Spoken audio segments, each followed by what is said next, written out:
Okay. My theory is pretty simple. Start with E4. Or I did want to share my screen to make it easier on you. But we're going to be in the studies, so it shouldn't be a problem. We'll be following along. Like I Um, played the French well, uh-huh. really well, and I like the French and hate it, even though I know how to play it because it's you can like kind of bust out the first 15 moves without thinking Mm-hmm. most of the time. Um, the downside I've seen to the French is people the idea that it doesn't teach you to gain space. You play a cramped position, Mm-hmm. Oh, yeah. and that's not really helping your development if you're just playing a cramped position, even if Yep. you play it well, because it's not Well, helping you and at we'll all. talk about your opening repertoire, just not yet, right? We'll work up to the opening repertoire in a little bit, but we're starting you off with just basic stuff, right? Yeah. We don't want to. Well, I know. I played so bad the past like weeks. I don't know, driving me crazy. I was playing really well before that. I shot up to like 1756, playing extremely well, and I've just played terrible since then. But I've also been working more on end games too. I feel like Well, we'll getting see. my We'll footing. see if we could do better. We'll see if we could do better. Hey, Ratchet. Ratchet is our first chatter back to normal. You know, the world is normal when Ratchet is my first chatter. I feel like I've only beaten everything. him once. I feel like. Yeah, he's tough and he's young and he hasn't. He's only been Yeah, playing that's not about it. 2 years, so he definitely has talent. Um, yes, you were close, Linear, but you didn't make it. You didn't make it. Let me turn on some tunes for the background, guys, and we'll get started right away. Because, as you know, I have only an hour and a half. It's a work day.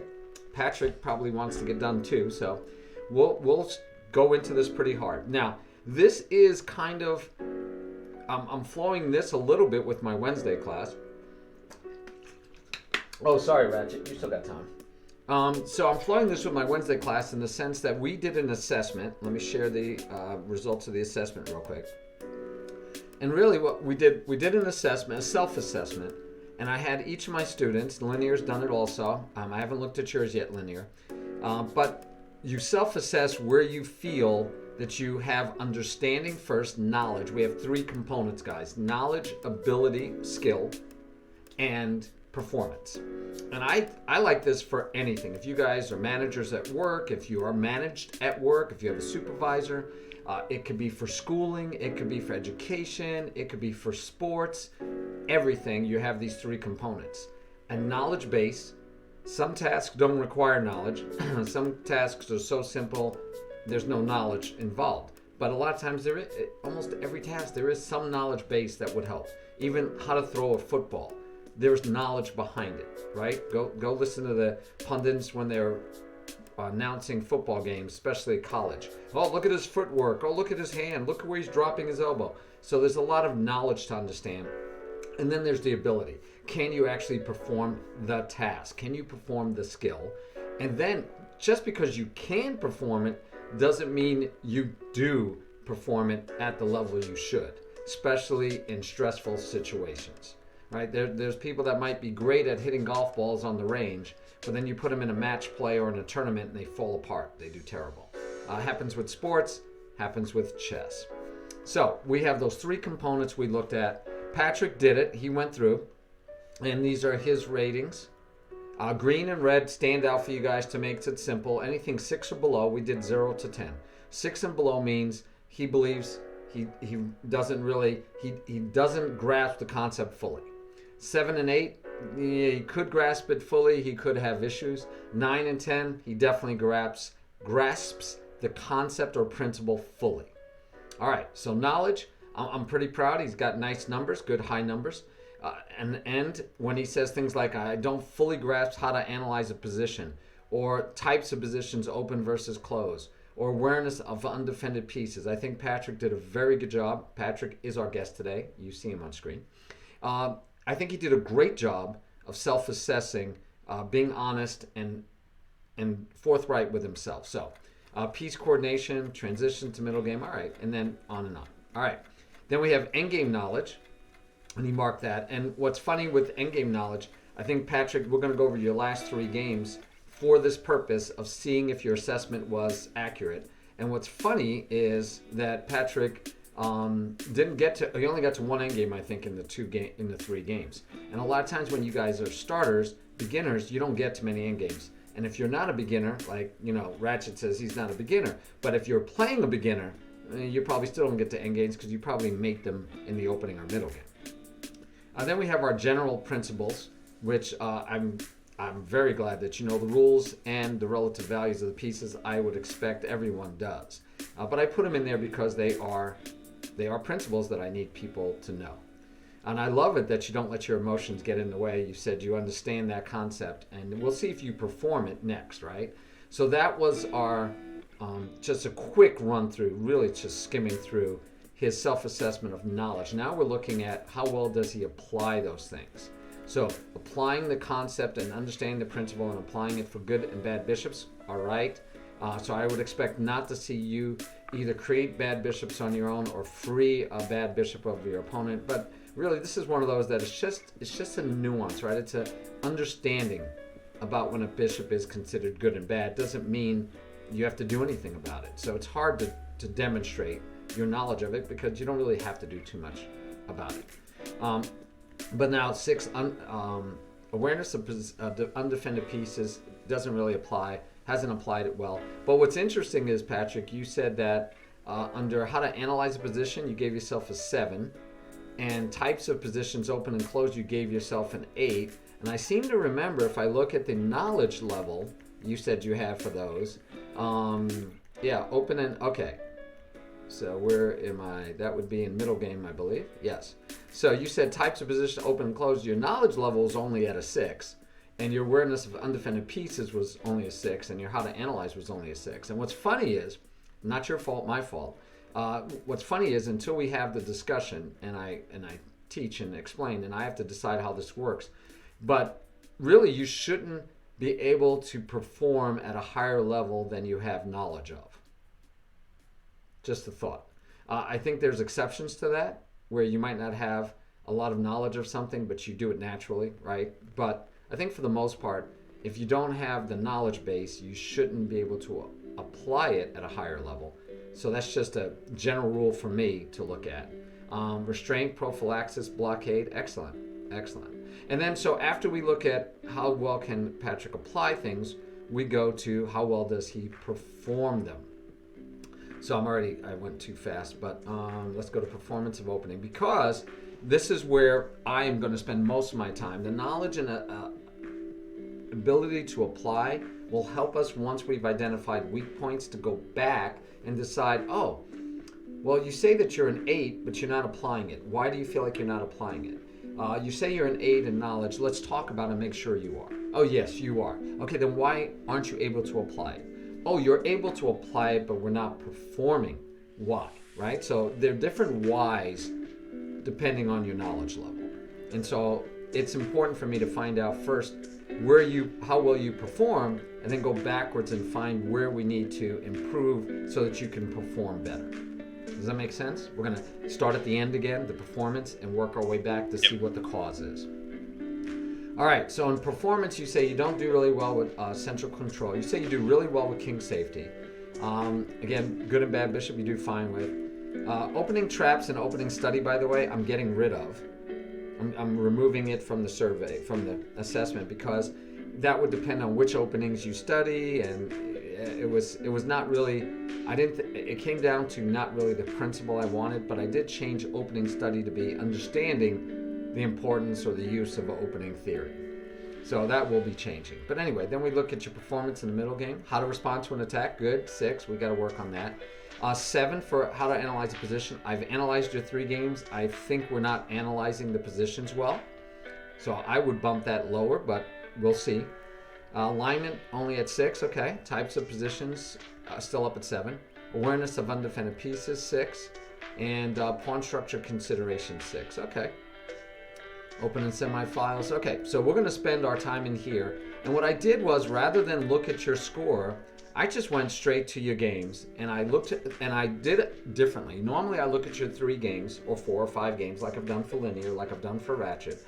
I usually look at the games and try to find areas to help you with and find 1 or 2 principles to work on. Because of our assessment and because of this new way of thinking as far as teaching and coaching, at least getting us a plan for teaching and coaching, right? Is instead of just picking out principles to work on, I am looking for specific principles that it seems like you either don't have knowledge, ability, or definitely not performing. And then if we see a theme of that skill or that knowledge or that that principle concept, we'll go back, check your analysis, check your assessment, agree that it is something and it is a priority, and we'll prioritize and go from there. And usually, I believe the ones that are higher priority will jump out at me first because they're the easier ones for me to see.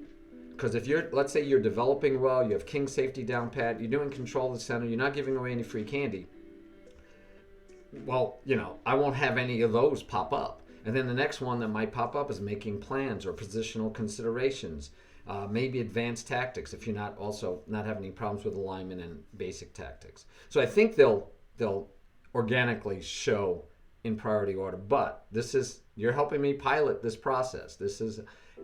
I've organized and created a process around this, which I love to do at work and I love to do in other things, and I hadn't done with chess teaching. With chess teaching, it's just always been organic and just go teach. Because of you guys, you're pushing me to be more organized and systematic. So I'm really enjoying this. We're creating a system for teaching and coaching and assessing and then reassessing. I'm really enjoying it. All right, Patrick, are you ready? I've talked enough. I think we're ready to get started. Yeah, we're good. All right. Hey, guys. I'm Oli Pals. How you doing? Oli Pals, we don't have a game with you. I think Patrick played a game with you, but it wasn't a rapid or slower game. I'm looking for, these are all 10 plus 5 games. We're going to go over 3 games that Patrick played. They're all 10 plus 5. They were all within the last day. These are all recent, which I also like. I believe we can't only look at one game. We have to look at multiple games to see if it's a trend. So, Patrick, I asked in the notes. You didn't answer this one. So, what do you think? What's going on with this move? It's a bad move. All right. Can you talk up? Just make sure you're talking nice and strong. And why is it a bad move? You're developing the queen early. It's also on a bad square to develop, too. It can be attacked relatively pretty easily. So 1, it can be attacked easily. 2, it's developed early. And it takes away the knight square. And it takes away the knight square. So what principle is white breaking? Opening. Development. Opening goals and specifically development. Good. Poor development, right? You don't usually develop the queen first. Okay. Yeah, and if you are, it's usually to if they're going to play this system, it's usually h5 to attack the pawn, right? Yep, which is still not good, but yeah, I'm with you. Okay, so so far so good, right? You have 2 minor pieces developed. Your opponent has 1 minor and 1 major developed. So far so good. He pushes d3, doesn't develop a piece. I missed this here. This is my usual move. Okay, I like that, and I like that better than what you did for the simple reason of the note I gave you. What's wrong with your move? I mean, you're doing a double attack, right? Sorry. You have a nice double attack. You have a centralized knight. What could be wrong with this move? It neglects development. Yes. Getting another piece in the game. And an important factor for me is why rush? I mean, we're attacking the queen, but if the queen doesn't move on her own volition, what's their next move? Something like this? And do we care, right? I can, like you said, I can develop another piece, and I'll have 3 minor pieces developed. He's still got to develop another piece, and I always have this move, right? Yes. I guess I figured at this point, you didn't always. If he knows that this move's there, he can try to protect against it. So you only have this threat of hitting the queen and the potential check on C. Yeah. So let's say he does something like this. So keeps your knight out, right? Because I don't see what else is going to totally keep your knight out. Yep. All right. So the problem, though, is now he's moved 3 pawns. He only has 2 pieces, and one of them is a major. You're still way ahead on development. You can pretty much do whatever you want, right? You can get your bishop free. You can even castle into this if you wanted to. You really have no fears.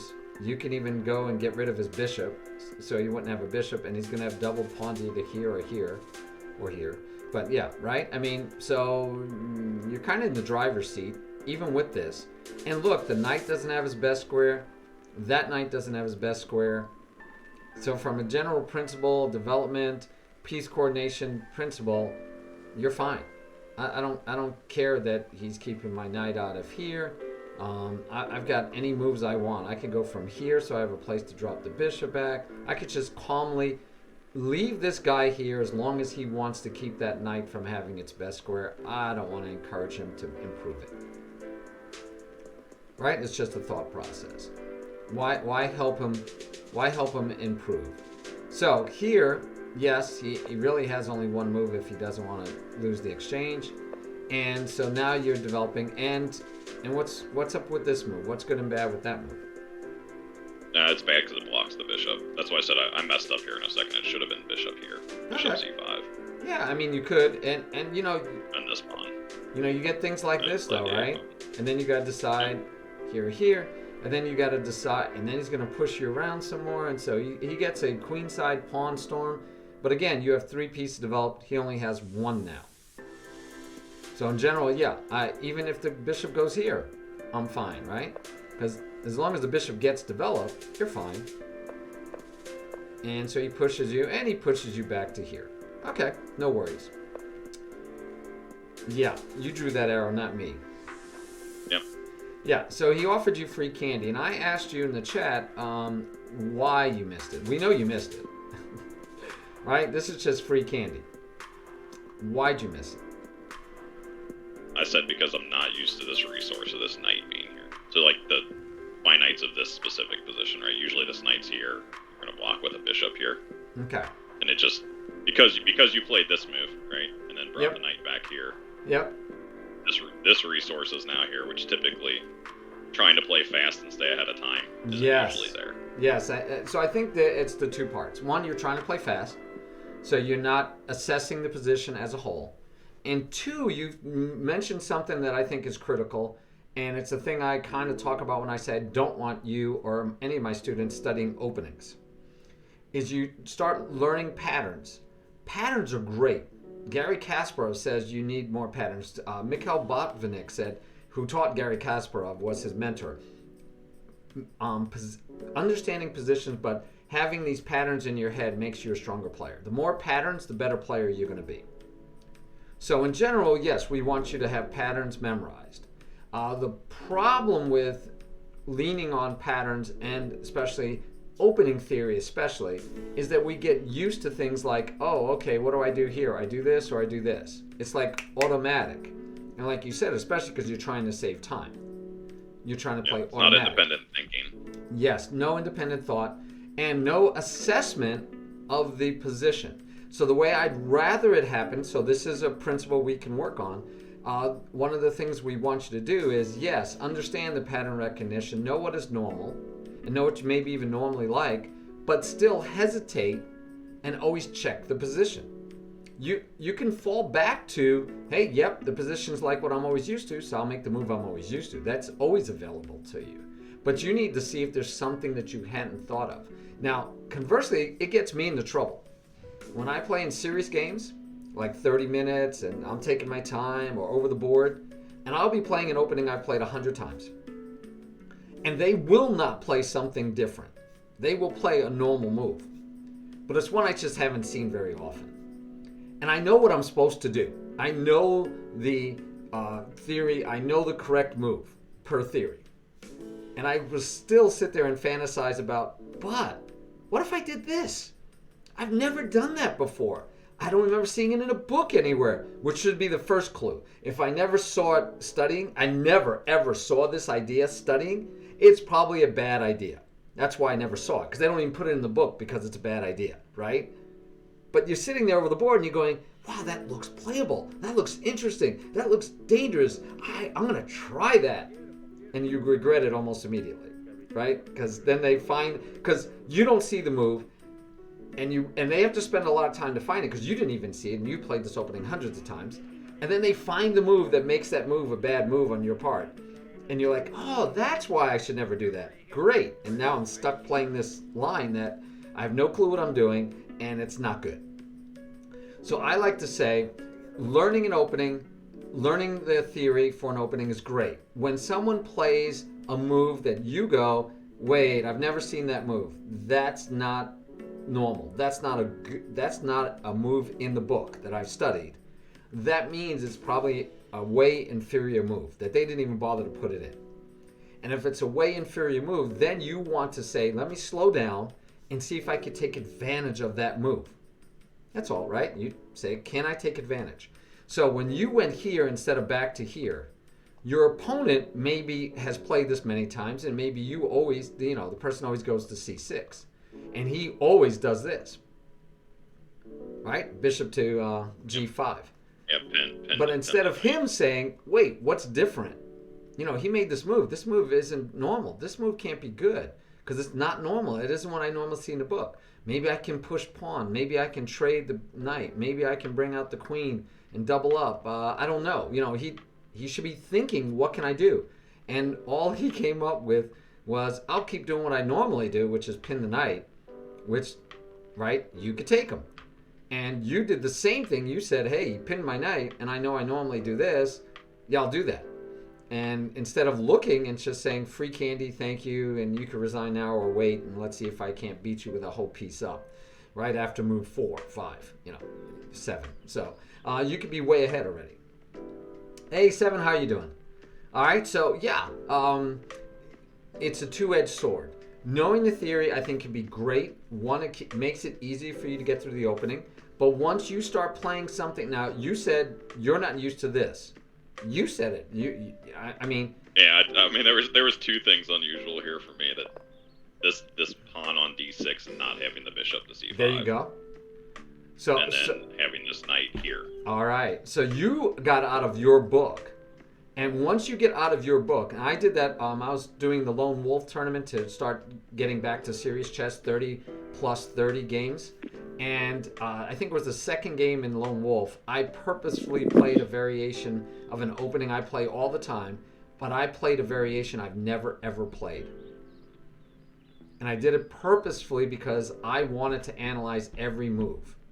And I knew if I played a variation I knew, I'd stop analyzing, right? I'd be playing by rote for at least half the moves if not all the moves of the opening. I would just be popping them out and not thinking.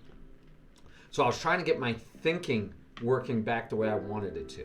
And so when you make a move that's not in, and you made another move that's not in your opening book, rather than become disparate that, I blocked in my bishop, it belongs here, I always put it here, why didn't I do that? I want you thinking to yourself, okay, new position.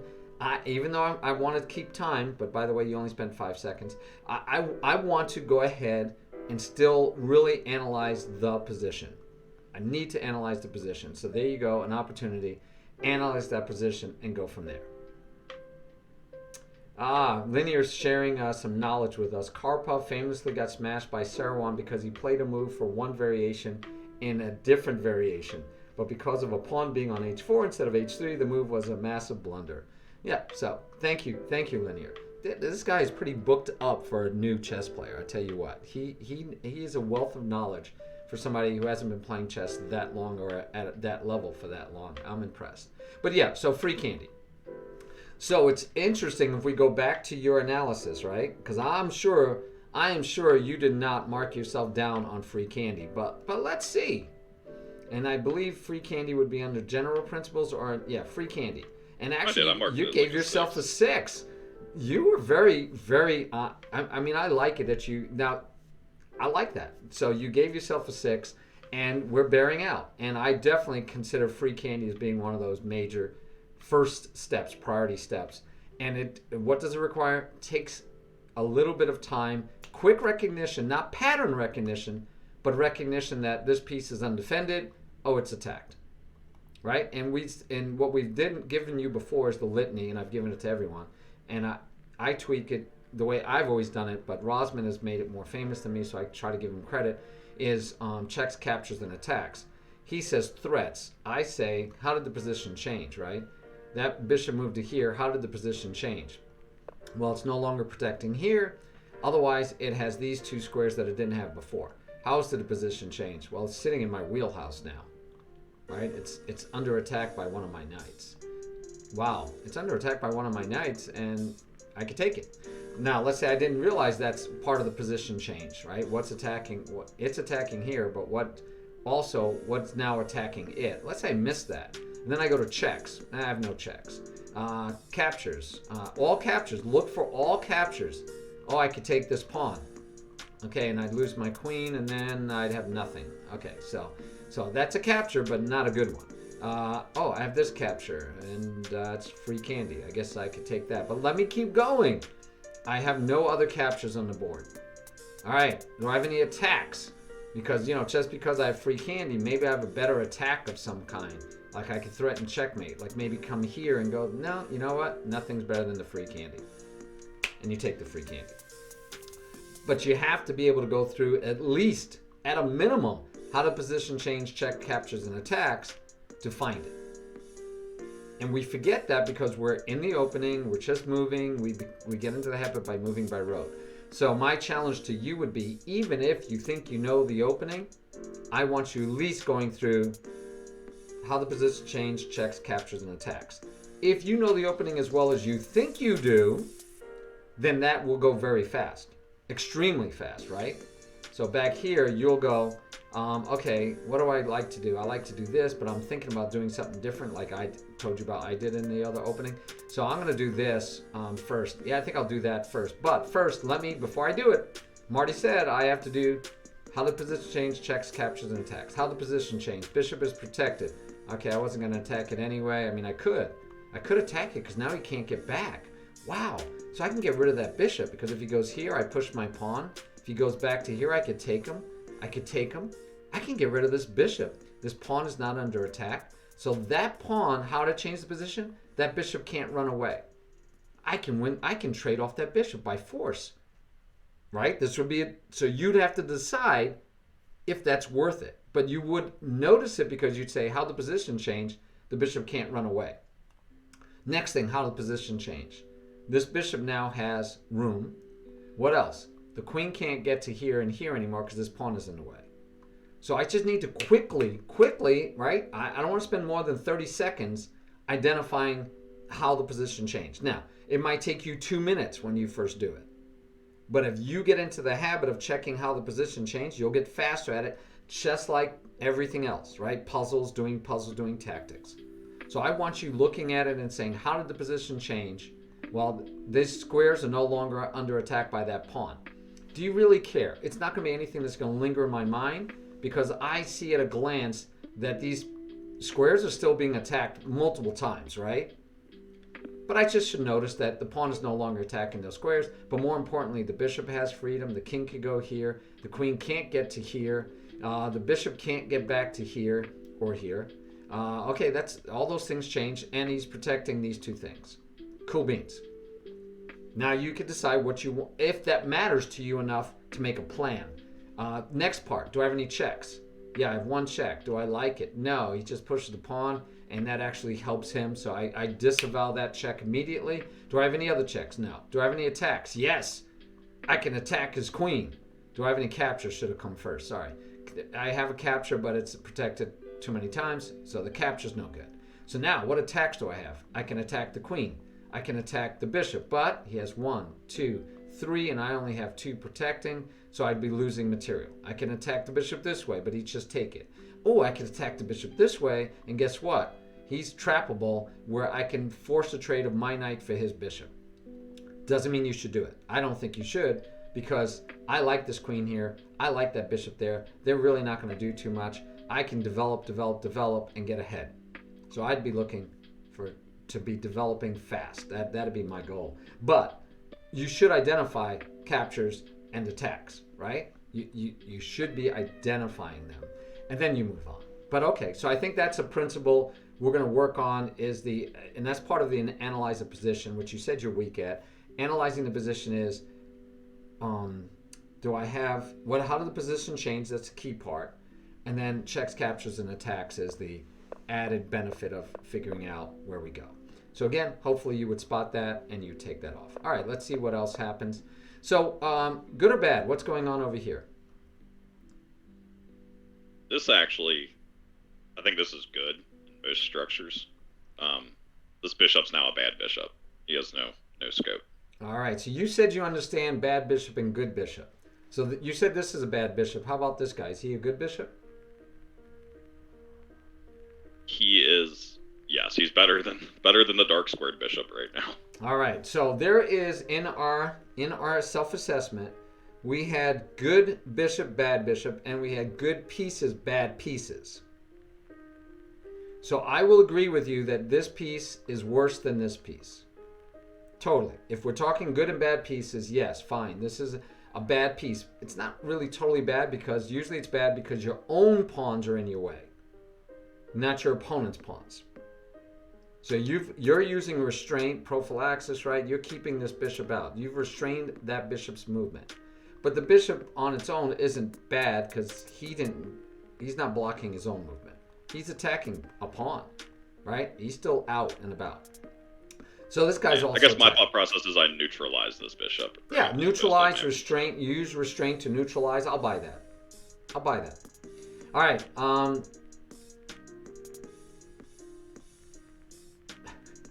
All right, thinker teacher. All right, so, but you said you gave yourself a pretty high rating on good bishop, bad bishop, and I'm going to fix that right now, lesson right away. The good bishop is determined by your central pawns. It is a concept, right? Not a overflowing, good piece, bad piece. Good piece, bad piece, you're right. It's about flexibility, about mobility mostly. But depending on the color of your pawns. So black's bad bishop is the dark squared bishop. Period. Neither bishop has moved yet. Neither bishop has a lot of scope, right? But this is considered black's bad bishop. Yes. Just by concept. In this opening, this bishop is the bad bishop. And for white, in this opening, this is the bad bishop. And that's why he put it outside the pawn chain to make the bishop active, because if he left it inside the pawn chain, you'd see why it's so bad that it's a bad bishop. So the bad bishop is just a concept to understand which bishop plays well with the pawns and does he need to be on the outside of the pawn chain. So your bad bishop needs to be on the outside of the pawn chain to make him more active. The good bishop, which is the white's dark squared bishop, didn't care about the pawn chain because none of his pawns are stopping his mobility. You're using restraint to neutralize. I like the term. We'll keep using it because especially if you remember it.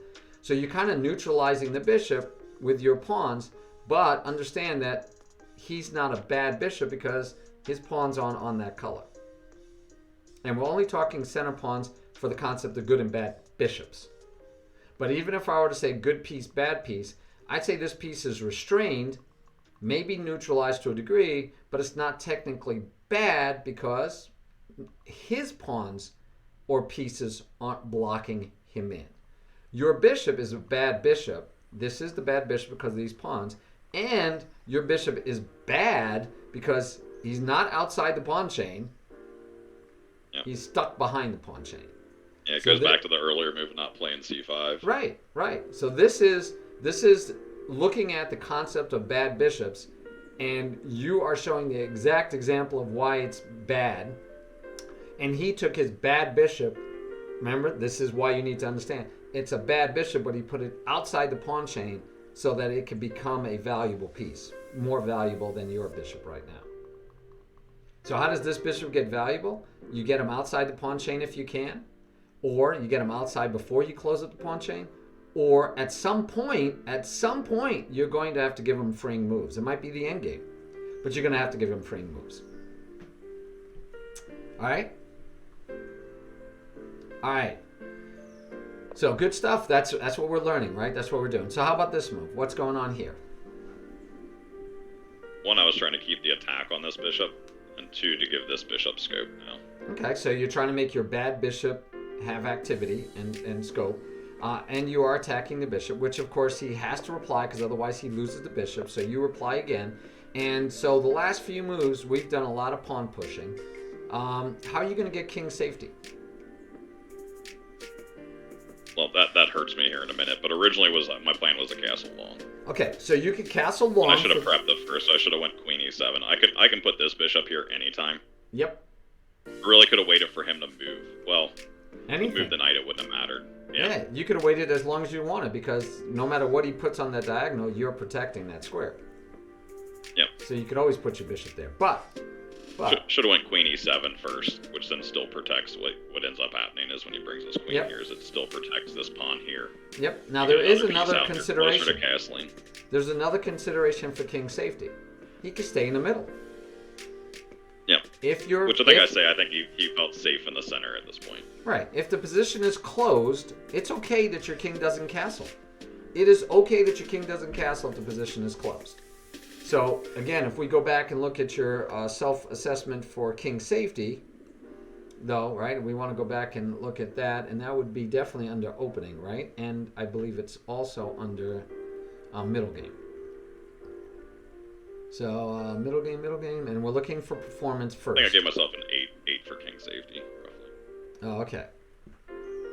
I thought it was under middle game performance. Oh, right there, very first one. So you gave yourself an 8. But I'm looking at the game and I'm thinking you did not take care of king safety this game.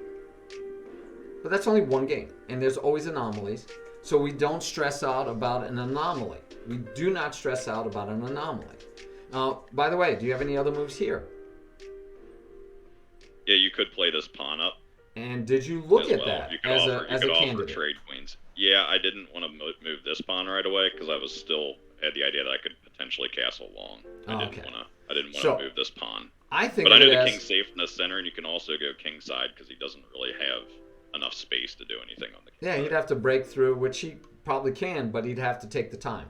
But with his queen over here now, remember his queen went here, now his queen is here. So now with his queen over here, the bishop over here, and his pawn's already kind of advanced, I'd say, well, maybe castling queen side isn't going to work for you. But this would also take away a center square, also threatening, right? Tempo gaining, threatens to fork the two pieces. I think this is definitely a viable move. And doesn't cramp, like the king gets stuck and the king gets stuck, right? Everything gets stuck here. And you take away the defender of this pawn. And realize when you do this, he has to respond. Right? I mean, he has to respond. He's not going to give you his queen. And so he went logically. Now he's doubled up on here. By the way, you have 2 attacking it. Protecting. But he's now attacking, like you said, that pawn. That you had said if he had moved here first, you're okay because you're protected. And you're right. But you got to remember, how did the position change here? The position changed that you were no longer protecting this pawn. Again, I want you to get used to thinking, how did the position change? How did the position change? How did the position change? All right? Yep. And then the position changed, and this move I didn't understand at all. Yes, you can castle now, but you gave away free candy, so second... Yeah, I was playing autopilot to try and castle, knowing what my long-term plan was and not looking at the change in the position. Yeah, and it looked like you only spent 10 seconds. So, again, right, where do we spend our time? You said time management you're weak at, and I agree. You could have put the rook here. You could have pushed the pawn. You could have done a myriad of things, but one thing, you can even go here with the knight. But the one thing, oh, no, you can't do that. You can't do that. Well, I guess you still could. Oh, not now. Not now. You still could. You still could have. Because now the bishop's under attack and the queen... Yeah, the bishop's hanging and the queen is... So where does the queen have to go? The queen has to go here's the only square, and then you could just say, thank you for the bishop. So you could have. That would have been a nice tactical shot.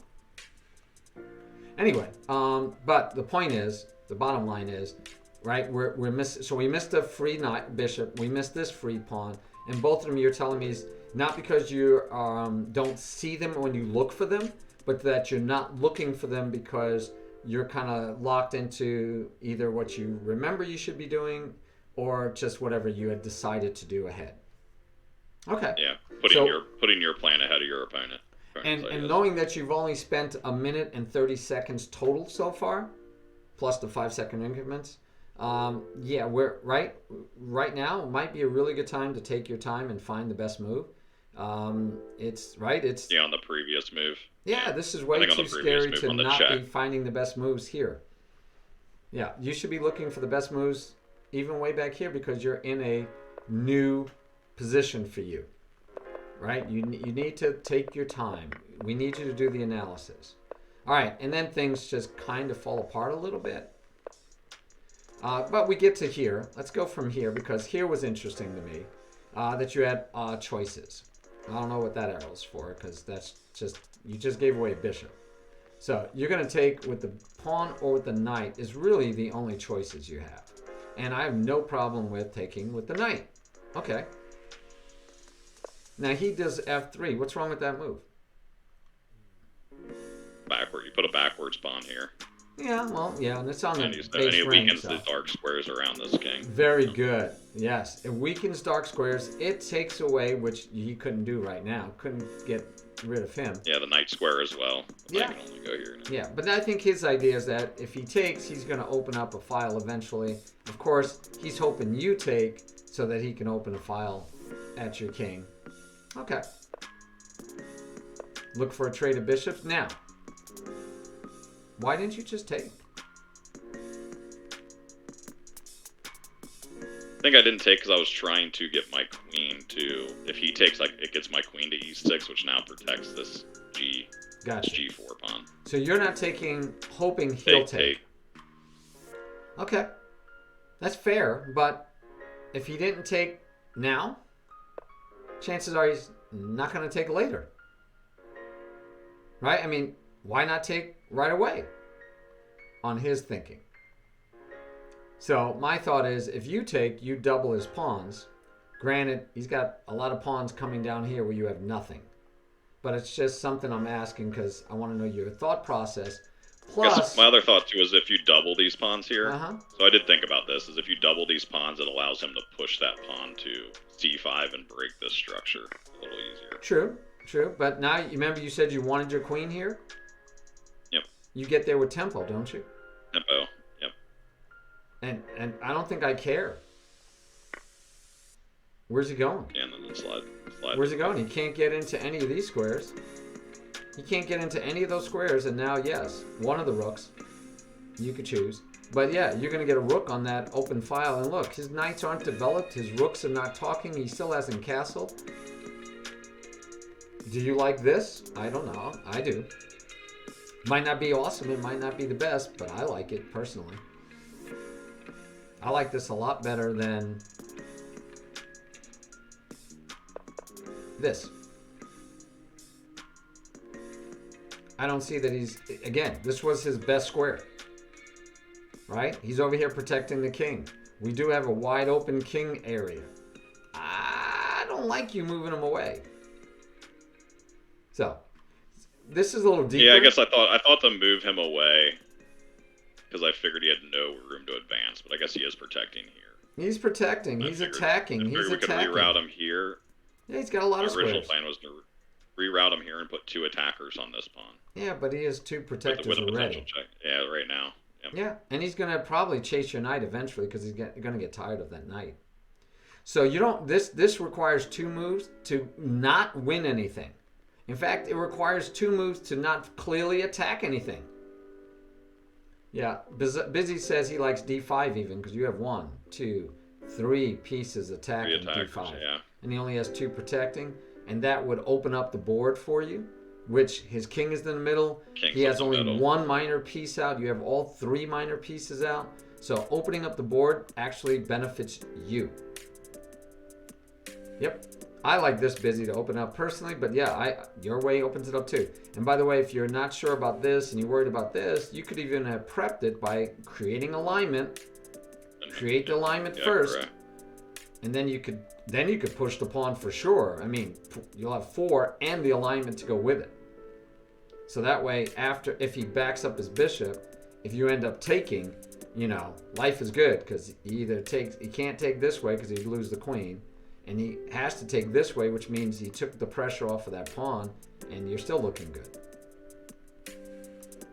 Yep, lots of good moves possible for you, but this would not be one of them. This takes too much time, and it takes too much time to end up not winning, not threatening to even win the material. I have time on the clock, too, to figure out a plan. You have a lot of time. And you got to understand, he's probably going to push you at some point. So you have to decide, do I have time to do all this if he's going to push on me? And I think no. So I want to change. I want to be the aggressor, since I know I'm going to get pushed away, and that queen is looking at getting into my grill in here. That's why. Think about it. The other thing is how the position changed. Part of how did the position change is identifying why your opponent made the move they made. So why would he move here instead of taking your bishop, or saving his bishop back here so he can take back this way, or even take with the queen and not double got this pawn? square for the queen. Yeah, he's looking for this X-ray. Now, you might say, yeah, but he can't get to me. Haha, he can't get to me. But then you can look pretty quickly and say, well, he did that so he can have this, the same way I would do this so I can have that. And I don't have this yet. I have 2 pawns in my way, but I have a plan to clear those pawns. Does he have a plan to clear my knight? Oh, yeah, you get chess or even or that. G3. Either one of those, and the pawn clears them immediately. The knight doesn't clear them immediately and gives you some counterplay like taking here. But yeah, he's going to clear your knight. And after, where's your knight going to go? And are you happy with his right? Are you happy with his queen being here or here? If your knight's here, do you think that's a fair trade of position? And I don't like his queen here. This looks very scary. Even though there's nothing, like, it looks like he can't get to, it looks very scary. But anyway, so yeah, I don't think you have time for these kind of moves. You have to decide, why did he do this? How did the position change? He's not attacking this anymore. He's now attacking, he's attacking this diagonal. Why is he attacking that diagonal? Because it's weak. I have no pawns to keep him out. It's weak. Can I do anything about it? No, I'm going to be in trouble if I let him in. So what can I do? All right, so that's to be the thought process we want to go through. All right, let's go get through this. Let's see. I think you know what's wrong with that move, right? Yeah. Yeah. All right. Yeah, and the rest was pretty fundamental. I don't think. Yeah, this is, and you're low on time. You're at 28 seconds the whole time, and so yeah, no worries. All right. But I think we're getting the themes, right? So one is free candy, but it's because you're playing too fast, playing by rote, and not doing the analysis. I think if you did the analysis, you wouldn't give away free candy. I don't think you're like some of my very beginner students that don't even notice when they put their queen next to a pawn, right? That's not you. Yeah, I noticed that it's playing quick or playing slow and then playing fast. All right, so I did ask you some questions about this. But it's mostly just if you knew the opening. So let's keep going till we get to maybe something that's a little bit more deeper principle. So what's with this move? So my understanding on this, like from studying this a tiny bit, is you now block this bishop off, and you can get this pawn chain here, and essentially this bishop's now in the cage, right? Okay. So you're going based on your theory that you remember. Okay. All right, that's fine. Because for general principle, the reason you put him here was for this pressure. And so I want to make sure you had a good reason to push that pawn. Because if you notice, it hinges how the rest of the game goes pretty quick. Yeah, and it's actually like Sorry. When I went back and looked at this, what I should have done is focused more on this really strong king side attack that you have the possibility of launching right away. Yeah, I mean you have you block this bishop off. He can't get out over here at all. Sorry. Yeah. Here at all. Yeah, I mean you do have two bishops behind pawn chains. You have some possible threats. Definitely have some possible threats. You have nice places to camp your knights. You have options, right? You have gameplay that I would play differently. But if you're playing based on what you read in theory and you said, yeah, you know, this is going to be a queenside attack. I'm going to take all this space. That's fine. But I love king hunting. I mean, to me, that's fun. So I would want to do more king hunting than anything else. But yeah. Everything is wrong with F3 in that other game. Thanks, Linear. Ask Jose. Josue. Actually, and this game right now is against Josue. So, yeah. just for you guys. I also have played a couple Caro games against him, and we get into the standard advanced variation, so I try to throw something new. Okay. Say, hey, let's both go into the weeds here, you know? Okay, so my biggest problem with this is you're just not developing. So I would have liked the bishop here. I would have liked the bishop here. I would like to just see you finish developing, get your queen off the back rank, and then think about things like that. That's just a general thing I want to see you do to prove to me that you understand and can perform the concept of development. Right? You gotta develop. And so I want to see you develop quickly. All right. So also note that your opponent did not develop a piece. This is not considered development. Right? I mean, he's trying to better position it maybe, but he's got 2 minor pieces and a queen to get off the back rank, and he fails to do any of them. So again, that's another reason at this point, you have an opportunity to jump ahead in development. So I'd love to see you, well, that's still not development, right? Yeah.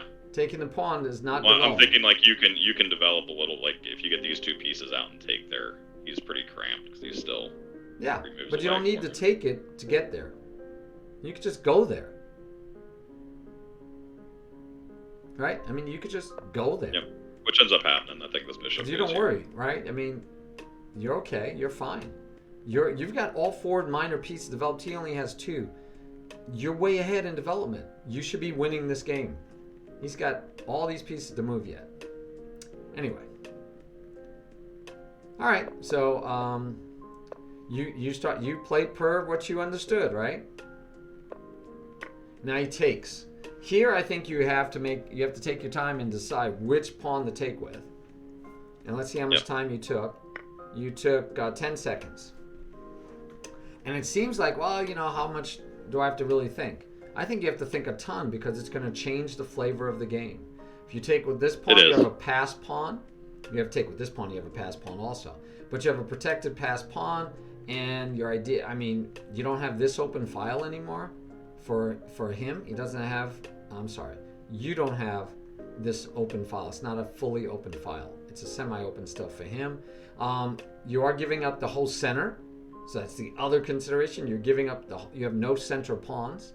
So these are the dynamics that you really do want to think through. And I'm not saying your move was good or bad. Actually, I didn't think about that until after you said it, but I kind of like the idea of having this pawn chain here. Okay. I mean, I didn't like what I didn't like was giving up this center pawn though. Yeah, giving up the center pawn is extremely scary. But you'd have this pawn chain. If he ends up trading off, then you'd have 2 passed pawns. And yes, he would have 1 passed pawn, but it's a center pawn where all your pieces are. It would be wild and woolly game. Definitely wild and woolly. So we look at this move, right? He moves his knight, all right, blocks his bishop. But he develops it. Not to the best square. No clue why he didn't go here. No clue. And so now he, maybe because this was his plan all along, which more power to him because you still are going to try to get a passed pawn. But yeah, so don't like it as choice of development. Now he's got his bishop where his bishop can be free. Yay! So you would think he would develop it. No! He takes a pawn. So now you have an open file which he cannot put a rook on because of your last developing move. He moves his knight a second time. He still has 3 undeveloped pieces. This is the theme. I'm seeing this theme over and over again. Undeveloped pieces. And you push. Now, yes, there's a general rule we push past pawns, but we want to push it with tempo, with threats. Do you see any other ways that you could be moving about and developing? Yeah, you could have brought queen out and brought a rook behind it. Now, why do I want my queen out? Can't he just chase me? He can. I'm not saying that's square. That's just off the top of my head, but developing. Well, I don't know that he could just chase you. You have this. Chase you, yeah, because you can block it. You got the. And now you could push with tempo. Yeah. Before you weren't pushing with tempo. Now you push with tempo, and he has to go back. This situation feels different to me than when you just push the pawn on its own. Now I can bring the knight in, possibly. I like that. I can push again, because where does this queen go? Oh, yeah, it's protected. I'm right. Yeah, his queen has to go here, and then what? Now he's out of squares. So what is that called? Right. Trapping the queen. It's called a win. It's called a win. Yep. And how could that have happened? Just here, right? Boom. And if he does a natural move like to get you out of his face, the game falls apart. You get to push with the pawn then. And, right, you get to push with the pawn. Let's get rid of that variation. You get to push the pawn. He has to either be smart enough to, and moves like this saying, oh, sorry, that's just bad. No, that's moves like this saying, oh, you take me, I'll take you, doesn't really work, right? Because then I get to queen. And if you want to take my bishop now, go for it. But I got a queen. So he's got to take the queen one way or the other, right? And now I save my bishop and I'm up. That can work. This knight centralizes and protects the bishop. Yeah, the only problem with that is now he's attacking you. Yeah, here. And now you got to move your knight again. And he gets to win material because when you move your knight, the bishop's not protected. So you remember, the other thing about this is you have a piece that's under attack. How does position change this pawn? How does position change? And that you have a piece under attack. There's 5 ways to get out of an attack. And defending is one of the options. But you can defend this way, this way, this way. Defending is an option. But it's probably not the best option in this scenario. Right? I kind of like this, actually. That's what I was thinking. You just battery that right there. Yeah, and if he wants to come out here, I might even just trade him off. And then after I trade him off, then I take this open file. His king is still stuck on the back rank where he's, trapped. Yeah, I'm thinking you have an easy win. All right, I think that... so, again, we're looking for principles, right? And so this, while I like push the pawn, what's more important than pushing a passed pawn? You're still technically, you're in the middle game. I'll say you're in the middle game. Middle game for me, and people have different, it's flexible. A lot of people have different definitions of when you're in the middle game. For me, I consider you in the middle game once you're finished with the opening phase. And I consider the opening phase done when you're finished developing. Now, since you have still one more piece to develop, I can technically say you're not out of the opening. But since you only have one more piece to develop, I can buy it, right? That you're probably out of the opening. You've traded some pawns. Middle game. But the rule still applies. Your number 1 goal, your number 2 goal, and your number 3 goal in the opening is to develop, and we still need to develop. And it's a beautiful square. You're going to be protecting this. You're hitting this square so that you can push this pawn with protection. This is beautiful. You got the next 2 squares protected. Yeah, look at that. I mean, and the knight's ready to come in. The bishop's ready to come in. The knight's ready to come in. This is dominant. This is dominant. Now, you might be saying, yeah, okay, fine. You might find that move. How am I supposed to find that move? My simple way for you to find It's an easy move to find. It should be an easy move to find because you need to develop. Because your rooks aren't talking, and that's the furthest advanced square for the queen. And what else does it do for you? His only good square for him to put his queen, because he can't go here, he can't go here, he can't go here. Yeah, this is like his best square for his queen. So you said you like to neutralize. This would also neutralize his queen. Would have done multiple things at the same time. Finish development, neutralize his queen, put your queen on the best square. If he makes this kind of mistake, you're like, great, I get that. Or you can still do that. Because now he doesn't have that square even. So now he has to go back here. And then you still get that move. Which he has to come back here, and then you still get this move, but now the pawn is nice and deep and protected. He can't get to here. But I would not fault you if you didn't see that, oh, I'll push with the pawn first, because then he can't go here, and he only has one move. I could see, okay, you might miss that the pawn there is the better move than the bishop, because you see that you get a skewer. I'll buy that.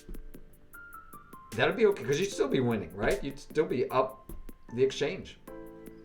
Yeah. But yeah, the pawn push is still better. So again, a chance right here would be where I'd say take a minute. Take a minute because you're probably going to win the game based on what you do next, whatever it is. Take a whole minute and find the best move. And back here, same thing. So rather than just push, and let's see how long you took. That one you actually took like 2 minutes. You took a lot of time. I don't know what you were thinking, so we can't. It's hard for you to maybe go back, but hopefully that was a candidate move. Hopefully that was a candidate move because that would also attack, right? Same concept. But the queen is the last piece to develop. We'd have both rooks be able to swing over, and oh my goodness. Yeah, the queen side's under control. So for me, if I'm making puzzles for you, this would be a puzzle. Right? This would be a puzzle for you.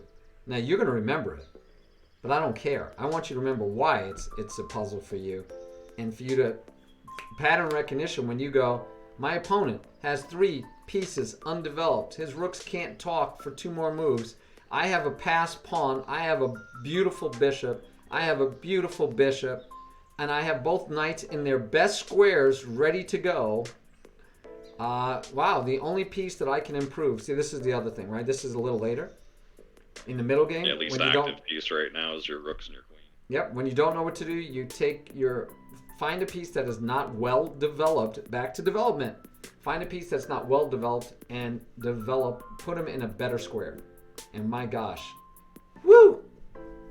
I think if you did that, he has to do things like bring a knight back. I think he doesn't really have much choice. Yep. Looking at it now, I don't know why I should have prepped this more. Yeah. And not even, I don't want you to think, see, that's where like I don't. Prepping it here by finishing your development. Yes. So I understand that concept that you want to push the pawn and you're thinking, should I prep? I'm saying I want your first thought to be, I haven't finished developing. I got to develop. Yeah. I got to develop. Now, after you say, okay, I could develop here, then you can stop and say, okay, what else could I do? Well, I want to push a passed pawn. Do I need to prep it? I don't know. Maybe, maybe not. But I want to push that passed pawn. So far I have develop a piece, push a pawn. Okay, what else? Can I attack? I get a check. Does it work? No, he's got 3 pieces on it now, right? The knight went here, so he's got 3 pieces on it. So, by the way, when your opponent's behind in development, you want to jump even further ahead in development if you can, or look for opportunities to win the game because he's so far behind in development. And your opponent is pretty far behind in development. So I also like moves like this.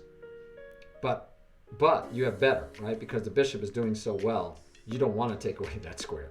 So the knight you don't need the knight there yet. But anyway, yeah. So I neglected the queen because I think my thought process was, I already know it in the game, was you can push this pawn because this square is under control, and it just seems like if this pawn gets here, it's just a thorn in your side for the whole game. And it is, but it could have been a much bigger thorn if you took away this square from the queen. Yeah. Right? And so that's why I said if you had done the bishop move, I would understand. I would totally understand the bishop move first. But the only reason why I wouldn't want you to use the bishop is the queen is your last piece to develop. And because you could do this and then do this, yeah, I would do the queen first. Now, he could do things like this to say, you're not coming through. But, first, you could still push. Yeah, you can't stop this at that point. Yeah, you're still going to have fun. But, yeah, I mean, this would be, maybe this is the move he needs to make and answer the queen. Well, if you do it with the bishop, you can't push the pawn. So, if he does something like this to try to trade, we said you could just push him away first. And then you could get in here. But we also know you just win the queen this way. So again, back to the bishop move, maybe the bishop move is still best. Let's say he moves a knight in. You attack the knight. Yeah, okay. And you still win the queen, don't you? Yep. So maybe the bishop is the better move than the queen. But I want you to find the queen because the queen is the piece that's not developed. But if you're checking for checks, captures, and attacks, here's an easy attack. Here's an easy attack, and then that just becomes even more devastating. And the bishop will be protected. So this is a playable move for sure. Nice, obvious attack with the hidden threat of I'm going to trap the queen. I love it. All right. We spent way enough time on that concept, right? So here, though, real quick, he moves here. Why take? I think I pondered this for a minute, and I took because I didn't want this pin and You to mess did- it up, you and did I didn't ponder want it, to have by the my way. bishop just. And I didn't want to have my queen continuing to feel like it was protecting this bishop. Okay, but is there a rush? Can't you take it I later? guess there's not a. Like, you could take it later, yeah. I mean, you might be. I could see you might be worried about him getting in this square. Yeah, and then it blocks off. Yeah, but then your knight gets to protect and I think my attack. original plan was, if you take here, we now going to clear this knight out of the way, or should, which protects this pawn. Okay. Okay. Yeah, I in general, I don't want to take because it moves his queen into an attacking square. Right now, he's not even attacking your pawn. So what else might be another option at this point if you don't take the bishop? You don't take the bishop, Yeah, if you moving don't this knight to protect this pawn. Okay, you can move the knight, and that way you protect this pawn, the knight protects that pawn. What else could you do? You can move a rook over since this rook. Yeah. This rook's doing something, but this rook's not. Yeah, and this pawn is protected, so you can use either rook. Either rook. This rook kind of forces this rook to only protect the pawn from now on. Protect that square, yeah.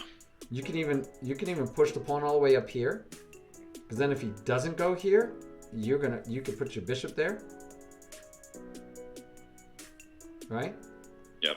Now you're threatening. Which I think to I put pushed your this bishop there. pawn to put this knight here. Yeah. So now he has to do this kind of thing, and then you can say, great. Now I got an attack here, and I got my knight in a nice square, and he might push on your knight. Looks good.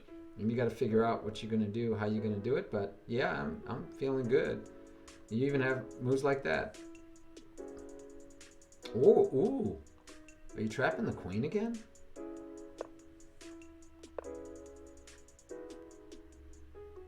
You can go here, right? Go there. But then, are you trapping the queen again?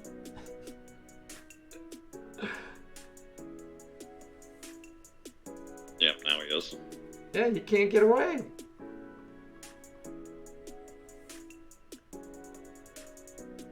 Right? So, yeah. Anyway, so I think you should not do this move for a couple of reasons. One, your bishop is solid. In fact, both of your bishops are solid. I don't want to give up my bishop. But I'm not going to give up my rook. So, okay, I'm not going to give up the bishop without a fight. Let him take. Because he might not take. And if he does take and I just take back, I'm okay too. So what can I do in case, what can I do otherwise? Well, I can do that. I don't want to just put him there right away. I only have one protector and he has two attackers. But yeah, you can go there after this. And if he takes, I think I'm still just fine because his queen needs to get a tempo to attack the pawn. His queen, right, didn't use the tempo to attack the pawn. And I still have the knight to maybe come in and protect the pawn. I can get a rook behind it. With discovered attacks, maybe if I need, I have chances. I kind of like what I'm doing. I think I'm in the game. So yeah, I think you take, so one of the basic things, but I think that's going to be a later lesson, is don't help your opponent improve that queen to attack your pawn. But I did see that, and I know you saw it in the comments that, don't help your opponent. But yeah. So he didn't take a mistake. He didn't take the pawn. It was free candy. He didn't take it. Yeah. I haven't mentioned it. Yeah, the knight move needed to happen. Yeah. And now he stopped you. So he's got another move. He's chasing your bishop. He really wants that bishop because that bishop has been a pain in his side, right? Look at that. That bishop was so good. That was such a good bishop. And that's where, again, instead of taking, you even have other options. If you said, well, he might come here and chase my bishop. I really love my bishop. I can't go here then, where do I want to go? You might have said, well, let me push here. One, it gives me loof for my king, but maybe also it gives me a home for this bishop, so he'll never be able to put a knight on that file. Now, that's really advanced thinking, right? This is really advanced positional consideration. I can just keep that bishop lively and keep it healthy. So I understand not finding this move. But later, we want to realize that this is one of our best pieces. He's going to try to get rid of our best piece, and I don't want I don't want him to get rid of my best piece. I don't want him to be able to trade off my best piece. So now he's able to trade off your best piece. I like this. I like this. You ignore, right? Because he's going to take it anyway. So good. You got momentum and you're threatening a beautiful fork. Now, could you do the fork now? Yes, you could. Right? But?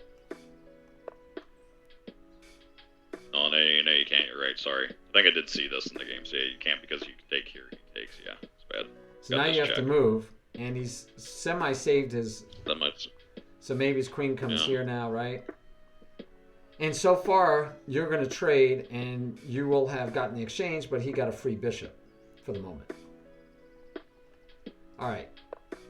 So he takes first. Now, I already wrote the note, so I'm not going to belabor it. Normally, you take towards the center unless there's a reason you want to open this. And I can see you having a reason to open that. Don't know if it's worth it. When you have that big long diagonal on your king, just gives him counterplay for later. So in this case, you might have been safer just to take towards the center, which is the general rule. Yeah. So again, which rook? And here you're probably thinking I have an open file. I don't want to use that rook. So okay, I don't like that the queen is doing so much work. This is called, right, creating overload on the queen. Yeah, overwork queen. And you push a passed pawn. That's viable. Now, I was surprised by that move. I think you can go here. Granted, you might end up like this, but he still can't take yet because you still have all of these pieces attacking. And now, guess what? He can't attack. Bishop can't help. And his bishop can't help. So I know you like restraint. You said you neutralized. You could have neutralized that bishop. Now, granted, he could go here and get a third piece on it, but you already have 3 pieces on it. By the way, if that pawn were this way instead... Yeah, that check's not available. He doesn't even get that check. But yeah, right now, you're looking okay. Now you can say, now I can get you out of here. So all of that, hindsight, would have been if you took with the other pawn, he couldn't even get this check for tempo, and it would be your move. And so you could do things like coming here if he still tried to get this pawn to push. You can say, okay, let's trade off queens because then my rook's here and then I bring in my other rook. You still cannot help this pawn, and that pawn will become a thorn in the side for the rest of time. Cool. All right, let's go check the last game. All right. Woo. Let's go to the beginning of the last game. Yeah, let him get a good position here. We were chatting about this game afterwards for a little bit. Oh, okay. Good. So if you push this pawn, this would be your bad bishop. And seeing as though this pawn is on white already, this is potentially your bad bishop. So what did you do? You got it outside of the pawn chain. That's what we talked about, good and bad bishop. He did the same thing. The London gets the bishop. That's the key to the London. You get the bishop outside the pawn chain. The key of the Caro-Kann, better than the French, is that you, at least people think it's better, is that you get the bishop outside of the pawn chain.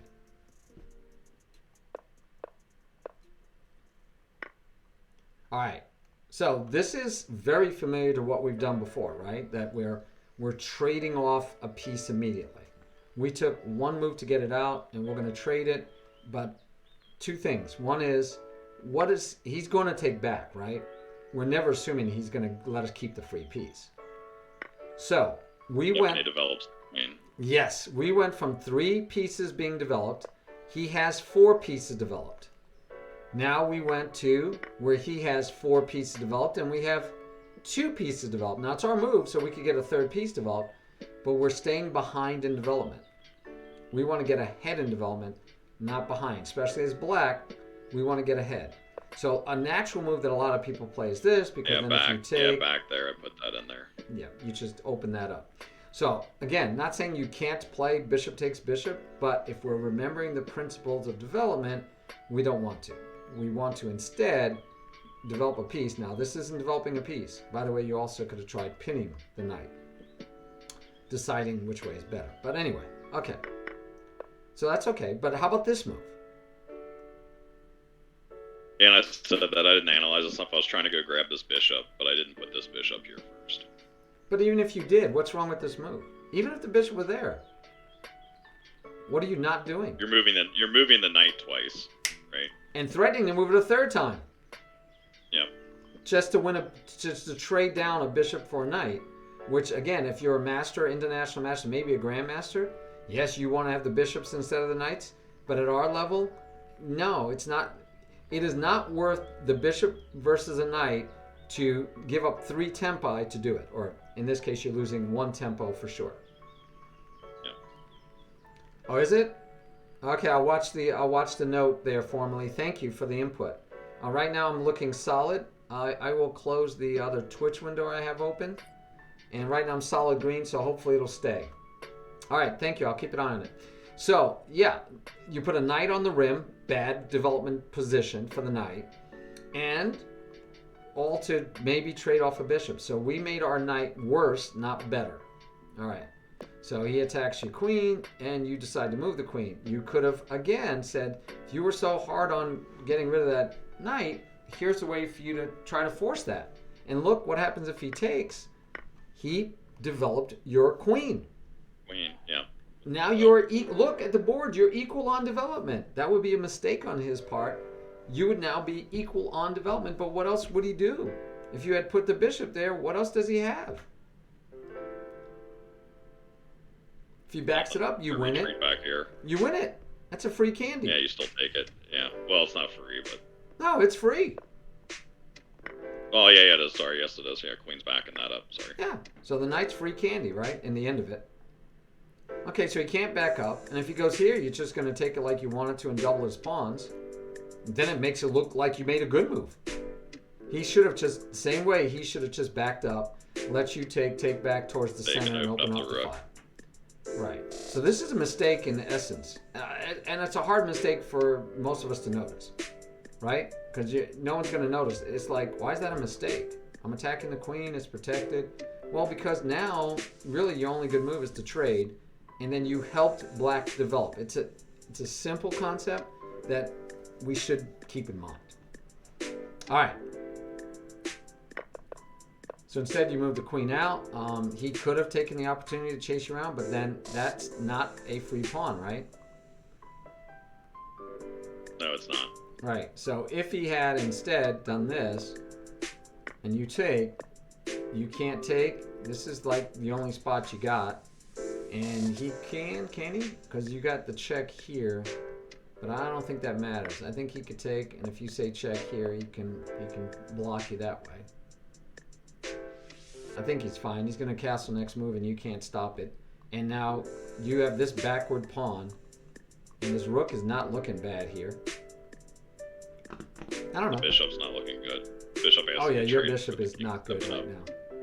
Yeah, but again, you can force a trade and get your king there, which may not be bad because it's all closed up. But anyway, point is that it's not a free pawn. You gave him the opportunity to block your bishop in and to restrict your queen more, but he decided not to take it. He castles instead, and so you say, I can't let him push. That makes sense, right? I asked you what your thoughts were. You didn't answer me. Go ahead and do that if you remember later.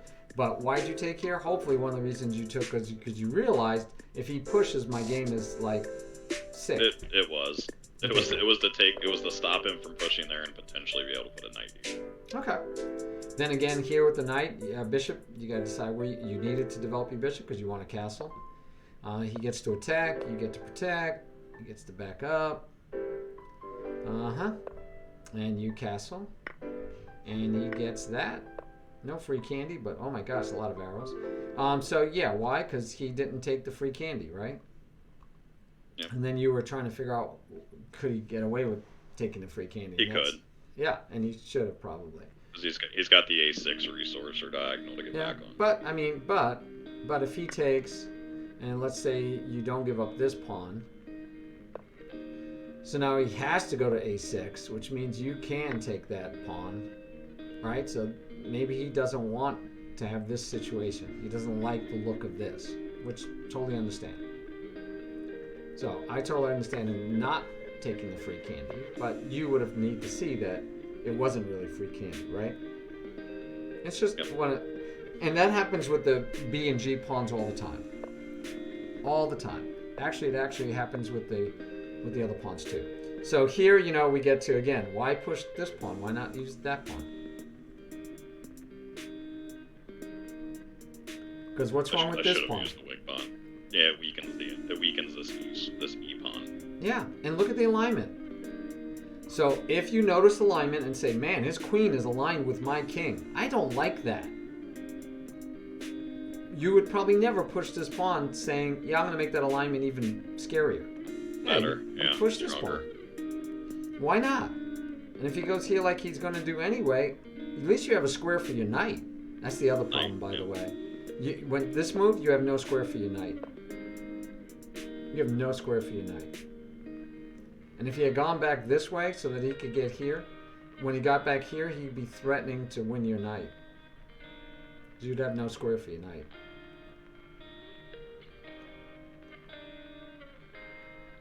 Right? So let's say he went here, and let's say you took over the center. Right? That makes sense. You have no safe squares for your knight. I think in my head, if he pushed back here, I was immediately pushing that pawn ahead again to give my knight a square.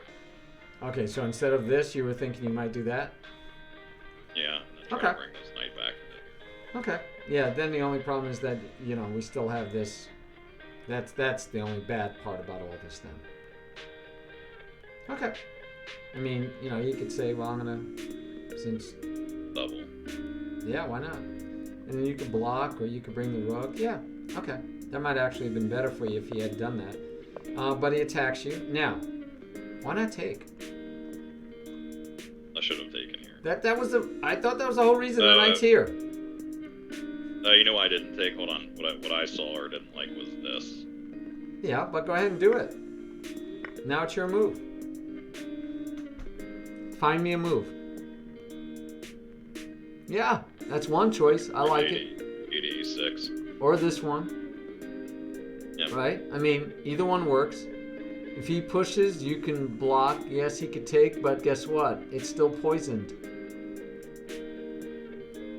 This pawn is still not protected, so it's still poisoned if you come here. So I think you still had, you double up his pawns, and you can play through. And I think you do need to protect it. Because now when he gets here, you're like, oh, okay, he's got 1, 2, 3, and I only have 2. So I need to block. He's going to take here. And then we got to decide, because I used that rook, right? He gets this pawn. And then you just got to decide, do I want to, like, maybe first chase his queen around? Or do I want to just win back the pawn? Or none of the above? This pin is gone by far. So that pawn is takeable. But that gives us double pawns. Not easy. Not saying, again, not trying to find the best moves every move. I want you to think through, why didn't I take? And like you said, you'd have 2 on it. Understand. And so this is okay. But then it's like, why not now? Because, or move your king out of there. But why do you do this move? You might think he's doing this move for that, but he's doing this move to keep... Remember what we talked about? Having a beautiful, nice bishop. Yeah, cubby hole for the bishop. And there it goes. It says, I'm in the cubby hole. And now he misses. Do you see it? Yeah, he misses this move to win the knight. Free candy again. And you're still in this alignment, by the way. And he doesn't mind opening up his king, because he'll move his king to the side and get a rook on you. And he's got the bishop queen on you. Yeah, he's looking good. Yeah, he missed free candy. Chases the knight. And actually, yeah, I'm not crazy about it, because I think you're still going to have free candy problems. But at least this pawn is right under attack if he just pushes. So he doesn't. He gets rid of his good bishop that he spent all that time saving. He gets rid of his good bishop. And then attacks in the center. Don't know. Don't like this move whatsoever. By the way, you could have went here. Yeah, that was my analysis move. I mean, you could have just went there. The knight wants to get back here eventually, of course. And now he does it with tempo. And then the queen moves again. And then the queen moves again, and it's like, okay, you moved the queen that many times. How do you want to, it's like, what do you want to do as black, because he's not making any advancements in his position. So you push again. Queen has very limited space. I can understand why you don't want to double up your pawns, and give him a pass pawn. Yeah, no buts. Probably don't want to do that. Not crazy about this move, because it just entices the rook to move. The rook is doing nothing here. And again, he's not going to give you free candy, right? Hey, doing great, Brandon. So, he's not going to give you. We can't expect a one-move attack, because we can't expect he'll give you free candy. So we need to find other plans, like getting my rook here, so that then I can advance on the push queen that side. pawn. Yeah, that's what I was just thinking, was pushing this, moving that, and then pushing this. Yep, I like this much better. But instead we do this, which entices him to move, which he wasn't doing anything. I would have been happy even if he doubled up, because it had nothing to do, because your knight's holding the place like Fort Knox. So look what you ended up doing. You ended up wasting moves. And your rook is here now, behind your blockaded pawn that you blockaded. Is that really where you want your rook? And of course, why didn't you take the free candy?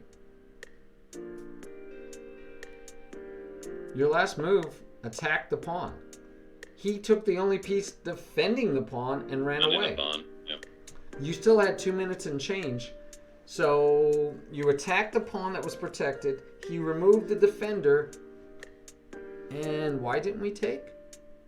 My plan was to try and get this fork off. Oh my gosh! That's what I ended up seeing. Really? I know, saw but that far? Yeah, that's all that. Well, I thought if you came here, you got your knight here, it hit this pawn, and he'd probably try to protect it in some way.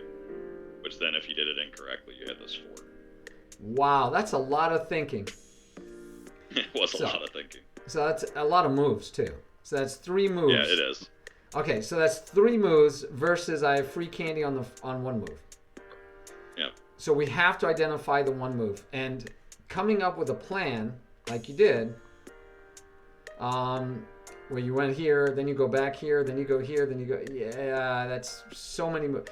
If your plan requires 2 moves, even 2 moves where you're attacking nothing, threatening nothing during those 2 moves, you have to realize you're giving your opponent 2 moves. So your plan requires 3 moves. And granted, this one attacks something, but you won 2 moves to even attack that. So right here, your plan requires 2 moves. So think about your opponent. If your opponent had 2 free moves, what could he do? Because that's what you're offering him. You're offering him 2 free moves. 2 free moves, yeah. 2 free tempo. Try to. Now, if you thought of it that way, when you thought of your plan, you say it takes 2 moves to make the first attack, 3 moves to get the fork. All right, so 3 moves for my genius plan. 2 moves, though, before I even can do the first part of the plan. The first move does nothing towards the plan, right? It just gets me in position. All right, you got to say that, okay, that's 2 moves. Can I afford to give my opponent 2 free moves? And look at the position and decide. So you remember the last game where he had, did not develop his pieces. And you had that passed pawn. And you had to develop the queen. You could have taken 2 or 3 moves to probably prepare something, because he had no good moves. Yeah. He still hadn't developed his pieces. But here, he's fully developed also. And you got to decide, do I want to give him 2 free moves? And if I did, what would you, if it was you, what would you do with your 2 free moves? I'm going to get my knight here in 2 moves. Yeah, bring this knight to this outpost. In 2 moves. So it's going to take you 2 moves, and it's going to take me 2 moves, and who's better? You're attacking here. He's attacking your queen and your rook. So his moves would come out faster than yours. Yeah. So instead, you take the free candy. He still wants to get in here, and you say, oh my gosh, I don't want him in there. I can stop him by going here, but then the pawn would push me away. I could stop him by going here. Okay, good. I have a way out. Right? Because without it, His knight got into a great square. Yeah. And now things like this, you don't care. It's protected. It's protected. Look at now. It's taking him 2 moves, maybe 3 moves, and what is he attacking? It's protected. So you don't care. You can. Only thing you have to worry about is that he's attacking this twice. Attacking that pawn. And you could do nasty stuff like that.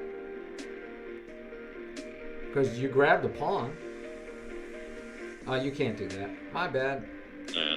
My bad. I was thinking the rook, nice discovered attack, but I forgot the fact that the not protected. The rook's not protected. Yeah, and we don't want to do this because then we would just give away a pawn for free. Don't want to give away anything. So maybe you just chase him away. All right, maybe you chase him away. Yep. I don't know, and then you can, after you chase him, and let's say he comes back to here, and you go here, and you say, okay, great, I'm happy for the moment. And you're still tied to this to a degree. Well, he's helping you, so you're not. And now you maybe could get your rook over and double up your rooks. Eventually, maybe push the pawn, yeah.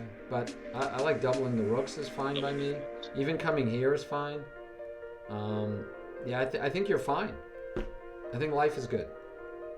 All right, so what are we learning? Hopefully, we're learning.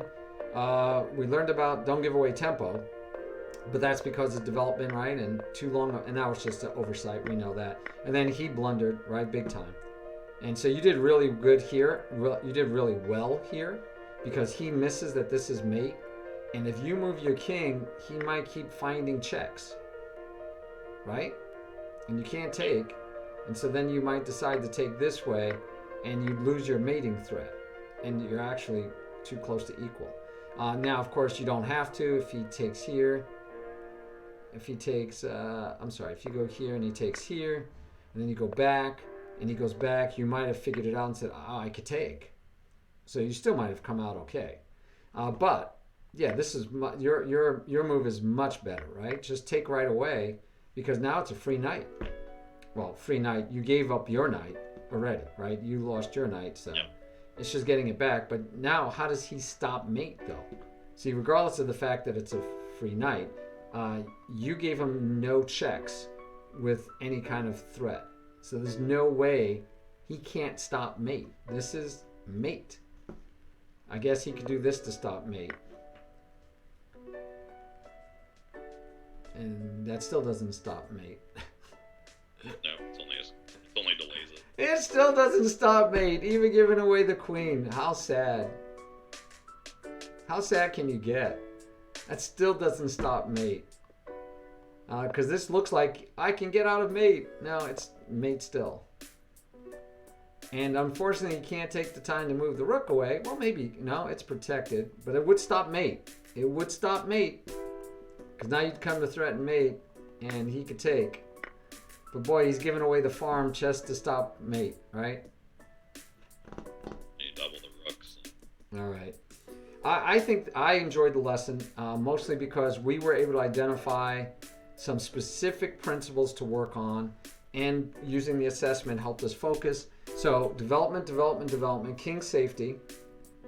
But the big one for you as far as the technique of being, so this is where we get back to, do we believe that you understand those concepts, right? Why does the queen stop mate? Can we not just play queen to g2 anyways after queen to h5? Yeah, you're right. Ignore the queen altogether and just say mate. You're right, Linear. Good call. Good call. Linear says, yeah, we're fantasizing here. This move here doesn't stop mate at all because it's just mate. Very good, Linear. Yeah. Sorry. Yeah. Sometimes brains don't work. I knew when I took the knight here. Put the knight where? When we kind of hung the knight or pushed the queen away. Take it here. Say it again? I can't hear you. Really, sorry, like this move right here. Yeah. Move this knight here. Yeah. It was really, I thought, a blunder. Yeah. I think it's a blunder because now you're saying, oh, it is look. Because he has this. He has a lot of things. Right. Well, he doesn't have that. Yeah. If he has that, you win back the knight. But how about just that? Yeah. And then you got to try to still get in there, and he still has his knight. Yeah, it's a blunder. Sometimes people say my blunders are beautiful sacrifices. Yeah. Well, I knew it wasn't. It looked like that, but I knew it wasn't. But I did see that this was my only resource. Like this pawn being here. Yes. I think you were talking about it on your stream, like pawns being on Sixth and seventh Sunday. rank are very Seventh annoying. rank, how they're just thorns. Yep. And actually, you had that in multiple games. Yeah, 2 games. So how's that? You got to end games twice, and twice you had a deep pawn to win the game for you. So very nice. Very nice. All right, so Yeah, it's free candy and development. yes. Those are my 2 biggest. But how do we get those to? are my 3. Oh, that's what we're going to go look at. Let's go look real quick and see if free candy and development are things that you don't understand. So let's go to development. You gave it a 7, so that means you're pretty healthy with it. King safety, you gave it a 8. You're pretty healthy with it. Goals in the opening, understanding those goals in the opening. So you say you understand it. Let's see about application. I got to find a quicker way to do this. But anyway, application, 7 for the goals, 8 for development, 8 for king safety. By the way, where's free candy? Free candy. Actually, you put yourself down for low on understanding free candy. Why is that? No, I think I miss it a lot. Like either looking at like deeper plans. But is I that just because you don't overlook it, understand it or because you don't apply? No, because I don't apply it well. Right. So here under knowledge, I would give this a 9 or a 10. I mean, I think we've talked about free candy enough to where you're sick of hearing it. I would make that a 9 or 10 for knowledge. But for application of free candy, taking and not having it taken away from you, I would say that's where I might give application. I would give you a 6 on free candy. So where's free candy? Under here. Where's free? Oh, is it basic? I think it's basic. Oh, okay, yeah, that makes sense because that's at any time free candy comes up, right? Goals, opening, performance. There we go. Free candy for application. Also a 6. Okay, did you do it for knowledge at a 6 or was it higher than knowledge? Maybe I was looking at the wrong place. I think knowledge I did higher applying it. No, you gave it a 6 there too. Okay. So yeah, I think as an assessment, I would say that like I would make you at least 8 or 9, if not a 10. Let's make it a 9 for free candy. I put an asterisk so I know I'm the one who changed it. In fact, I'll color code them later. All right, but under application of free candy, I would agree, right? You're having trouble with free candy application-wise. And then if we go to performance, free candy, you also gave yourself a 6. And I say that might even be a 4 or 5. Now, how do we improve your performance? This is part of the game. This is what we're supposed to do, is come up with a plan for your improvement. And we're almost, I'm running over time a little bit. But how do I improve your performance is I think your problem is you're not slowing down and identifying that free candy is there. And it's because you're playing an opening by rote sometimes. You're making moves automatically. You're not, right? It's that you're not slowing down and analyzing even a little bit. I don't think it's that you don't understand free candy. I think it's just you need to slow down and identify it. So let's work on the how. Forget even about checks, captures, and attacks. The next 3 to 5 games you play, series games, that means rapid or slower. The next 3 to 5 games you play, rapid or slower, I want you every move, and since you could draw on the board and online, it's a benefit of playing online. You can draw on the board. You could do things like this. And I don't want you thinking of, like some people do, my next move. I want you saying, how did the board change? When that pawn moved, this changed these things, right? Yeah. I just want you identifying how the board changed. How did the board change? Those are not there anymore. He's attacking here and here. All right. How did the board change? I'm attacking these squares. Okay, I'm just checking. That's what the board... He's attacking these squares. Now you can leave the circles and you can figure out what you want to do about it. But understand to yourself, how did the board change? Make sure that you're looking for how the board changed so that when you get to the points where they're critical, right? Now this one, Yeah. how the board change wouldn't help you. This would help you with don't help your opponent improve in development. So that's the other one. So one is analyze position, see how the board changed, because we're looking for free candy all the time. And our free candy, their free candy. And then the second part is I want you to really focus on development. Anything that stalls your development, we don't like. Anything that helps your opponent develop faster, we don't like. So we have two things we're working on. Development, right? Key, development. And the other one is, I want you to identify how the board changed. Are we good with those? Yes. Makes Okay. sense. You were a little quiet, so. No, sorry. It was delaying on stream a little bit. Oh, okay. Are you watching on stream? But you're listening on Zoom, right? I am both. Yeah. Okay. Well, the Zoom wasn't getting a video. Oh, okay. That's true. Next time we do your lesson, I'll share the screen. I need to set it up quickly a little bit differently, but I'll share my screen so you'll see exactly what I'm showing live. You'll see it real time, not the delay with the Zoom. Yeah. Not with the Zoom, with the stream. But Twitch. I was hoping you were looking on Lee Chest to see what I'm doing. But you're right. You don't see it I'm in both. and you can't see it when I bring up the other screen. Your ratings. My bad. Yep. Okay. All right, guys. Thanks for joining us for the lesson, for Patrick's lesson. Hopefully that was good.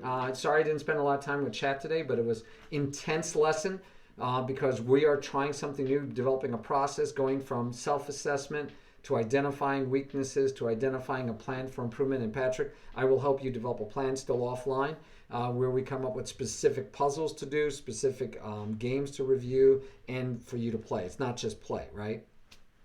Yep. Okay, we're going to find you puzzles specifically for what you're doing. Hey, thanks, Linear. All right, guys. So again, sorry I didn't keep up with chat. I'll try to check and see if there's anything I missed really bad. I didn't miss any new follows, but Coach, you're not here right now probably, but Coach Vak, thank you for the follow. And NBC Olympics, thank you for the follow. So there you go. And Chess Wizard, hello and goodbye. We're about to leave. All right, so Chess Wizard is here just in time for us to find somebody to raid. To raid. Oh, Busy's online. Busy's good. John Noble Run, and Josue, your nemesis is online. So I usually go with the person with less. Busy has 5. Dimple, but Josue's online. Are you staying, Patrick? Or are you getting out? No, I'm staying. Fine. So maybe you could go play Josue and actually focus on these things, playing him live. I don't know what he's doing. We were talking about playing more games together after last night. You don't want to play any more games, you said? No, we were talking about playing more games. Yeah, you guys were pretty equal, so I think it would, and he could benefit from what you're learning. So let's see if he's playing people, if what he's doing. He says, building puzzles from my game mistakes. I told him about that on stream last night, that he was doing puzzles. And he does Puzzle Streak and Puzzle Storm. Guys, I don't really like Puzzle Streak, Puzzle Racer, Puzzle Storm as much as I like puzzles made from your games. I think you should try to find puzzles made from your games. So that's the best way to do it. Yeah, sorry, Chess Wizard. I think you should definitely create puzzles from your games, and I do that for my students. As well as if you're going to do puzzles, the streaks are nice, but what you really should be focusing on is themes. So find a theme you need work on, and then do puzzles in that theme. Because you're trying to work on that, versus the random streak and storm and racer where you don't know what you're getting. Right? So that's more focused. Say? That's one of the best benefits to it, I believe. Oh, okay, one of the best benefits of aim chess. There's no way they could hear you, Patrick, because I could barely hear you. Oh, I'm sorry. Is that better? Yes, much better. Yeah, sorry, my mic was just a little far away. So that's one of the biggest benefits to aim chess is they make those puzzles for you. Yes, they make the puzzles from your games. I like aim chess for that. And you can do it yourself, guys. You can do it yourself. Yeah, Lee Chess does that, but that's rare that sometimes you get puzzles made from your games. But aim chess, by rule, they make a certain amount of puzzles from your games for your learning. Yes, I do. I'm not against streak and random puzzles and racer, just for getting the basics. I'm always linear and linear. Hopefully, you appreciate this. I know Patrick does. I know I do. I know Irving does. I'm always talking about trying to help you guys when you have limited time for study. Hey, thanks, formally. It's all about time, not just time management during a game, but it's about how much time you have to study. So I want to make it as focused as possible. And so rather than doing those types of puzzles, if you do themed puzzles for the themes you need work on, I expect that it'll be a better use of your time. That's all. All right. So we'll raid our buddy Josue, and maybe he'll play you some games, and that'll work out. Uh-oh. Okay. He just raided us.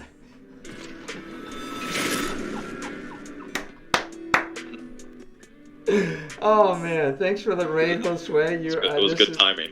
It's like the worst timing, Josue. But thank you for the raid, Josue. We were just about to raid you, my friend. That was the plan. We were going to raid you, and Patrick was going to play you some games on stream, and you raided us while I was talking too long instead of raiding you. All right, so yes, Busy's up next. Busy's our next choice. He's doing Pandolfini Endgames and Centurini. I don't even know what that is, guys. I am not that smart. I don't know what the Centurini position is, but he's going over some endgames. He loves his endgames. I love endgames. So that's good. Yes, I did. Josue, I did. You missed it. You're going to have to watch the VOD, my friend. Two of your games made it into the VOD. Two of your games out of the 3 games, 2 of them were against you last night. We're teaching Patrick. Now, I didn't talk about the things you did wrong too much.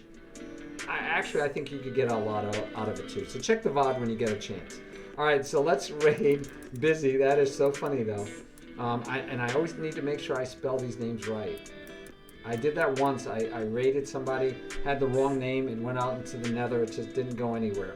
The raid didn't happen. It was like one of my first days of streaming. All right. We will talk to you guys later. Uh-oh, you heard of a Claws Gambit. All right. You're going to have to tell me about that, Josue, later. Yeah. Yep. All right. All right, guys. Go check out Busy's. Tell him I said hi.